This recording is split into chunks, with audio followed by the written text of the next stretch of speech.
한 해를 시작한 것이 엊그제 같은데 벌써 12월입니다. 오늘은 대강절, 대림절 첫째 주일입니다. 성탄이 되기 전에 이 4주 기간을 예수님의 성육신 탄생을 기억하는, 그리고 또 동시에 앞으로 예수님이 영광 가운데 이 땅에 오실 그 재림의 주를 기리는 교회의 절기입니다.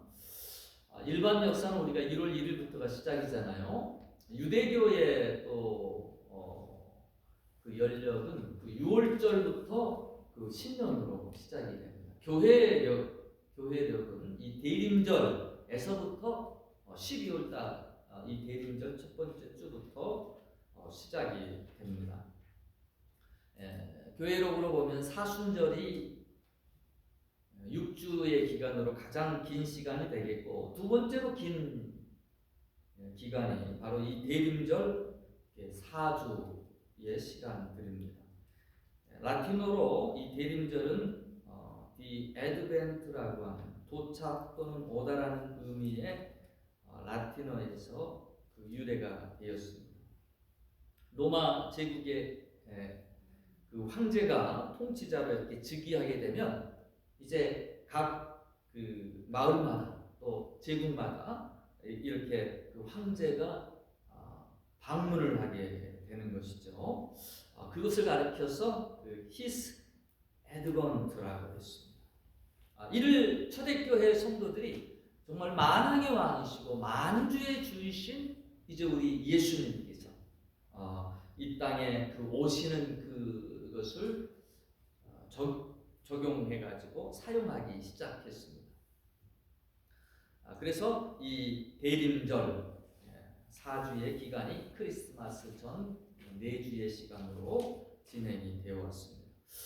해마다 보면 우리 성탄절 앞두고 교회보다도 더 세상의 백화점들이, 상점들이 캐롤송을 틀고 분위기가 아주 떠들썩합니다. 모든 장식들로 이렇게 꾸미고 성탄의 그런 분위기에 취해 있습니다. 우리 크리스찬들이 어떻게 이와 같은 시간들을 그리스도의 오심을 준비해야 될 것인가 라는 부분입니다. 대림절이 되면 많은 교회들이 천주교, 이 개신교에서는 많은 어떤 의식들이나 또 그런 부분들을 삭제를 했습니다만은 그래도 많은 교회들이 대림절 초를 세우게 되죠. 4개의 초를 세워서 1주, 2주, 3주, 4주 초를 밝힙니다. 그 초의 의미는 첫 번째는 희망이고 소망이고, 두 번째는 평화입니다. peace. 세 번째는 기쁨, joy. 또 네 번째는 사랑, love의 뜻을 가지고 있습니다.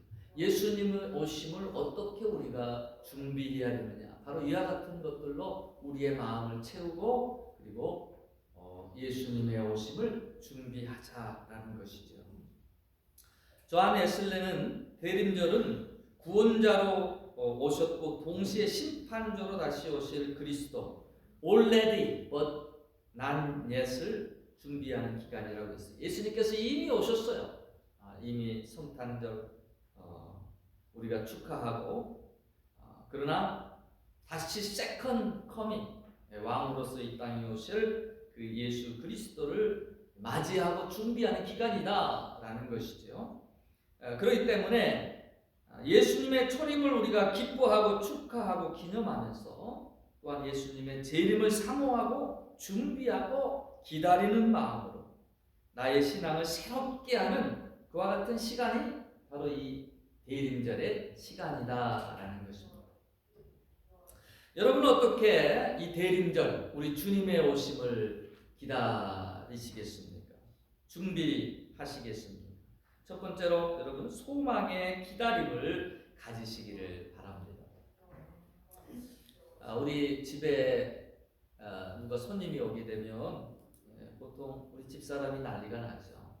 여자분들이 손님 오게 되면 그동안 청소 안 했던 것 청소하느라고 정신없이, 그래서 옛날에는 신년마다 대신방을 했는데 요즘 미국도 그렇고 한국도 그렇고 집 가면 정말 이게 난장판이라. 그래서 저는 이게 집이 편안한 자기 집이 쉴 수 있는 공간이 되어야 되죠. 그래서 저기 탓할 마음 없습니다. 근데 손님이 온다 그러면 이거 한꺼번에 치우려니까 얼마나 힘이 들어요. 저는 가끔 우리 집이 청소가 필요하다 그러면 손님을 초청합니다. 자, 우리가 청소도 하고 음식도 준비하고 분주한데 하물며 만왕의 왕이신 예수님께서 나를 찾아오신다. 세상에 그 어떤 왕보다 더 권세가 있으시고 또 전 우주의 왕이신 예수님이 오시는데 여러분 어때요? 그분이 오시든지 말든지 이러면 이게 이제 문제가 되는 것이죠. 근데 오늘날 많은 분들이 그런 나하고는 상관없는 것처럼 예수님 오셨는데 사역 때도 내가 머리 둘 곳이 없다라고 하셨던 그 주님, 또 주님을 맞이하는 이가 없이 그렇게 섭섭한 그런 영접이 되어서는 안 되겠죠. 그렇게 무관심하다면 이것은 나의 왕이 아닌 것이죠. 우리의 왕을 준비하는 모습이 아닌 것일 것입니다. 기다림이 무엇입니까? 마음에 소망이 있다는 뜻입니다. 소망은 우리의 가슴을 설레게 합니다. 저는 우리가 기다림이라고 하는 것, 소망의 기다림이라고 하는 것, 이것을 늘 하나님께서는 우리가 품고 살아가기를 원하신다라는 거예요. 오늘 본문의 말씀 에레미야의 3장 26절에 사람이 여호와의 구원을 바라고 잠잠히 기다림이 좋도다라는 표현을 주고 있습니다. 요 사이에 그 한국의 20대, 30대 이 젊은 층들을 보면 예전 어른들의 젊은 시절보다 더 풍요롭거든요. 많은 것들을 누리고 있는 세대임에도 불구하고 다들 하나같이 마음속에 절망이라는 것을 가지고 있어요. 청년들이 취직이 잘 안 되고 또 고물가 시대에서 버는 것보다 나가는 게 더 많습니다. 그래서 언젠가부터 3포 세대라는 것이 등장을 했어요. 그 다음에는 5포 세대가 등장을 하고 최근에는 7포 세대까지 나왔습니다. 도대체 뭘 포기하겠다는 것입니까? 3포 세대는 연애와 결혼, 출산을 포기한다는 의미란 거예요. 5포 세대는 대인관계, 즉 인간관계와 내 집 마련을 포기한다라는 거예요. 그리고 7포 세대는 여기에 덧붙여서 희망과 꿈마저 포기하겠다는 것입니다. 더 이상 바라볼 목표가 없다는 거예요. 많은 시대, 많은 나라의 젊은이들이 지금 이와 같은 바라봄이 없는 기대와 또 소망과 희망을 잃어버리는 그런 모습으로 살아가고 있습니다. 무서운 것은요, 여러분, 기다림을 잃어버린 삶은 냉소적으로 변하기가 쉽습니다. 내가 아무리 해봐도 안 돼. 다 헛된 일이야. 그래서 살아갈 힘을 잃어버리는 거예요. 살아갈 마음의 어떤 기쁨들을, 동기들을 잃어버린다라는 것입니다. 감사가 사라지고 삶이 무미건조해집니다. 한 취업 포털 사이트에 20대, 30대 2,800명에게 그 조사를 했습니다. 설문조사를 했는데 놀랍게도 조사에 참여한 2명 중에 1명이 자신이 5포 세대라고 그렇게 이야기를 했답니다. 연애, 결혼, 출산, 인간관계 그리고 내 집 마련을 포기했다라는 것. 대상자의 반 이상이 바로 그와 같은 절망감을 안고 우리 젊은 세대가 살아간다는 것이죠. 희망과 꿈까지 포기한 사람이 25%입니다. 다행히 75%는 아직 꿈이 있다라고 그렇게 대답했습니다. 여러분, 희망을 포기한다는 것은 인생을 포기한다는 것과 같습니다. 자꾸 우리가 현실만 바라보고 모든 것이 어렵고 모든 것이 힘들고 그래서 내가 더 이상 살아갈 수 없다라고 여러분 현실만 보고 그렇게 생각하지 마십시오. 우리 하나님은 위로부터 공급해 주시는 우리 하나님은 우리로 하여금 앞길을 꿈을 갖고 나아가게 하시기를 원하시고 그리고 그 꿈을 통하여 늘 언제나 우리를 도우실 수 있는 능력의 하나님이십니다. 잠언서 29장 18절 말씀에 보면 킹제임스 버전에는 이렇게 되어 있어요. 꿈이 없는 백성은 망한다 라고 이렇게 번역을 하고 있습니다. 우리말 성경에는 꿈이 없는 백성은 방자의 행하거니와 라고 그렇게 번역이 되어 있는데요. 꿈이 없으면 사람이 살 소망이 없으면 어떻게 살아가요? 그냥 될 대로 살아가는 거예요. 마약하고 그렇게 자기 쾌락 쫓아서 살아가는 거예요. 아주 망할 짓만 골라서 그렇게 하는 사람으로 전락해 버린다라는 것입니다. 그래서 사람에게는 꿈이 필요한 거예요. 소망이 필요한 거예요. 여러분 우리의 삶 가운데 끊임없이 우리가 기도하면서 하늘을 바라보면서 하나님의 꿈을 내가 품을 수 있어요. 하나님을 소망함으로 우리가 꿈을 꾸는 자가 되어야 됩니다. 하나님은 꿈을 꾸는 자에게 함께 하시며 그 꿈을 통하여 하나님의 역사들을 이루어 가십니다. 두 번째로 여러분 소망 중 기다릴 때에 새로운 일이 일어난다라는 것입니다. 무언가를 포기하며 살아갈 수밖에 없는 이 암담한 상황 얼마나 슬픈 일입니까? 근데 더 마음이 아픈 것은 바로 소망을 품기를 거절하는 것이 우리의 마음을 더 아프게 하는 것입니다. 기대감을 가질 수 없기 때문입니다. 그런데 놀라운 것이 있습니다. 내게 아무 것이 없다라고 그렇게 여겨질 때 내가 얼마나 슬프고 애롭고 아픈지 내가 얼마나 연약하고 실수가 많은 존재인지 깨달을 때 여러분 그때 누구를 찾게 되느냐? 하나님을 찾게 되어 있어요. 하나님이 보이기 시작합니다. 잘 나갈 때는 모든 것이 잘 될 때에는 내 배가 배부를 때에는 어려움이 없을 때에는 하나님의 도움이 필요가 없어요. 하나님을 만날 필요가 없어요. 근데 바로 이와 같은 어려움들을 통하여 하나님을 찾게 되는 것이고 그리고 그 때가 바로 변화가 시작되는 시기다라는 것이죠. 하나님이 그와 같은 때 상한 마음에 아픈 마음에 있는 그들에게 찾아오시며 위로하여 주십니다. 예수 믿는 사람들 대부분을 보아도 그렇습니다. 인생의 아픈 경험들이 있어요. 그 아픈 경험을 통하여 주님을 간절히 찾을 수밖에 없었고 그 사건이 없었으면 주님을 찾을 일이 없는 거죠. 모태신앙의 사람들이 대부분 언제 더 깊이 개인적인 하나님을 만나느냐? 힘들고 어렵고 외로운 그 시간을 통하여 하나님을 간절히 찾게 된다는 것이죠. 그 찾음 가운데 하나님을 만나게 되는 것이죠. 시편 40편 22절을 보면 다윗의 시가 나오는데요. 그가 얼마나 큰 고통 가운데 빠져 있었는지 짐작하게 됩니다. 나를 기가 막힌 웅덩이와 수렁에서 다윗은 자기가 어디에 있다라고 고백하고 있어요? 기가 막힌 웅덩이 수렁에서 그렇게 빠져 있었다라는 거예요. 근데 하나님께서 끌어올려 주시고 그 수렁에서 내 발을 반석 위에 두게 하사 내 걸음을 경복케 하셨도다. 다윗이 하나님을 만났던 때 그때가 언제였었느냐? 깊은 수렁에 빠져 있을 때 하나님을 만났다라는 것이죠.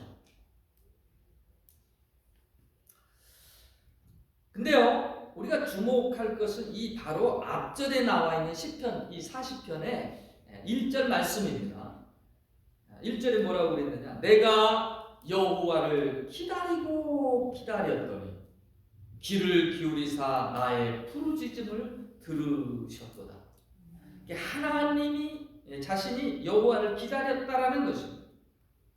자신의 연약하고 자신의 삶이 땅바닥 인생이 되었을 때 여호와를 기다리고 기다렸다라는 거예요.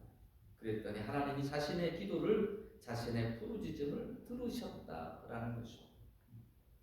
자신의 연약함을 하나님께 구하며 기다리고 기다렸더니 그곳이 하나님을 만나는 자리가 되었고 하나님이 자신을 구원하시는 자리가 되었다라는 것입니다. 소망 없던 자리가 하나님의 은혜를 경험하는 복된 자리로 바뀐 것입니다. 여러분, 우리가 기억해야 됩니다. 우리의 삶의 현장이 아무리 낮아지고 비참해지더라도 그 순간에도 기다림을 포기해서는 안 됩니다. 주님은 우리의 삶에 때로 기다림의 시간을 허락하실 때가 있어요.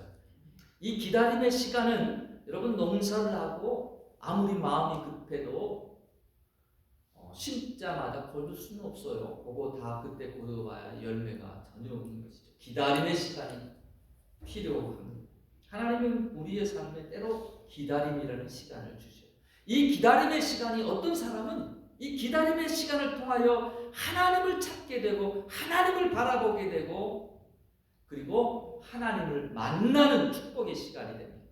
그런데 어떤 사람은 이 기다림의 시간에 지쳐하며 낭망하며 나는 가망성이 없다, 그렇게 자기 자신을 한탄하면서 인생을 포기하는 자가 되기도 합니다. 그것은 곧 저주가 되는 것이죠. 기다림에 실패한 사람들의 이야기가 성경에도 곳곳에 나오게 됩니다. 10신부 가운데 5처녀는 기름을 준비하지 않는 그 어리석은 가운데에 주님을 기다리지 못했던 사람들이죠. 우리가 이 기다림을 저주로 만드는 것은요, 이게 저급함입니다. 기다림이 조금만, 이 기다림이 저급함과 만나게 되면 기다림은 힘을 잃어버립니다. 기다릴 수 없는 무기력한 사람이 되고 맙니다. 기다리는 것 자체가 삶을 지치게 만든다고 생각하고 더 이상 기다리지 않고 포기하게 된다는 거예요. 근데 성경은 뭐라고 말합니까? 기다리는 자들에게나 구하는 영혼들에게 여호와는 선하시도다. 예레미야가 3장 25절의 본문의 말씀입니다. 하나님은 기다림을 갖고 있는 사람들, 하나님께 구하는 사람들, 즉 소망을 갖는 자들에게 선한 하나님이시다. 아멘. 여러분, 입을 열어 구하시기를 바랍니다. 아멘. 소망과 비전과 꿈을 가지시기를 바랍니다. 아멘. 우리의 눈은 자꾸 현실 것만 바라봐요. 내가 가진 것만 바라봐요. 여러분, 믿음은요, 보지 못하는 것을 보는 거예요. 여러분, 믿음은요, 우리가 꿈꿀 수 없는 것을 꾸는 거예요. 그래서 시편 기자는 뭐라고 합니까? 내 입을 크게 열라. 여러분, 비록 내 가진 것은 작지만 크게 구하세요. 우리 교회 일하면서 참 답답할 때 늘 뭔 일 좀 합시다 그러면 아이고 우리 가진 게 없는데 예산이 이런데 우리가 그런 딜레마에 빠질 때가 있습니다. 여러분, 기도한다라고 기도하는데 돈 들어요? 크게 구하시기를 바랍니다. 우리가 큰 믿음으로 구하는 거예요. 내 입을 크게 열라 내가 채우리라. 아멘. 여러분, 큰 꿈을 가지세요. 큰 비전을 가지세요. 아멘. 하나님은 비전과 꿈과 소망을 가진 자들을 통하여 하나님께서 일하여 주시는 줄로 믿습니다. 아멘. 세 번째로 하나님을 바라며 기다림이 힘이 된다라는 겁니다. 우리는 매일 숨을 쉬면서 공기의 소중함을 모르며 살아가듯이 하나님의 은혜로 살아가면서도 우리와 늘 함께 하시는 하나님을 잊고 살 때가 참 많습니다. 신앙을 가진 우리도 교회에 나와서 예배 드릴 때만 하나님을 생각합니다. 여러분, 기억하시기 바랍니다. 우리의 삶의 현장에서 하나님은 늘 우리와 함께 계십니다. 우리를 사랑하고 계십니다. 우리의 길을 인도하십니다.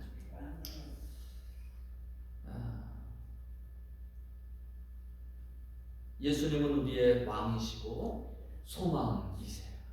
우리가 예수님을 바라볼 때마다, 예수님을 구할 때마다, 우리가 예수님을 만날 때마다 그 그 주님은 우리 안에 소망을 심어주시고 우리 안에 뜻을 두고 아름다운 일들을 행하여 가십니다. 여러분 그럴 때 주님이 비전을 주실 때, 꿈을 주실 때, 소망을 주실 때 여러분 자꾸 내 현실을 바라보면서 한탄하면서 저는 안 돼요, 저는 못 해요, 내가 가진 것이 없어요, 나는 흙수저예요, 그러지 마세요. 우리 주님은 우리 안에 소원을 두고 행하시는 분이시다라는 것. 우리가 주님을 바라볼 때에 여러분 힘을 주십니다. 활력을 주십니다. 이사야 40장 31절에 뭐라고 말씀합니까? 오직 여호와를 낭망하는 자는 새 힘을 얻으리니 할렐루야. 독수리 날개치며 올라간 같은 것이요 다름박질하여도 곤빗지 아니하겠고 걸어가도 피곤치 아니하리라. 은혜 받으면요 며칠을 굶어도 힘이 펄펄 나요.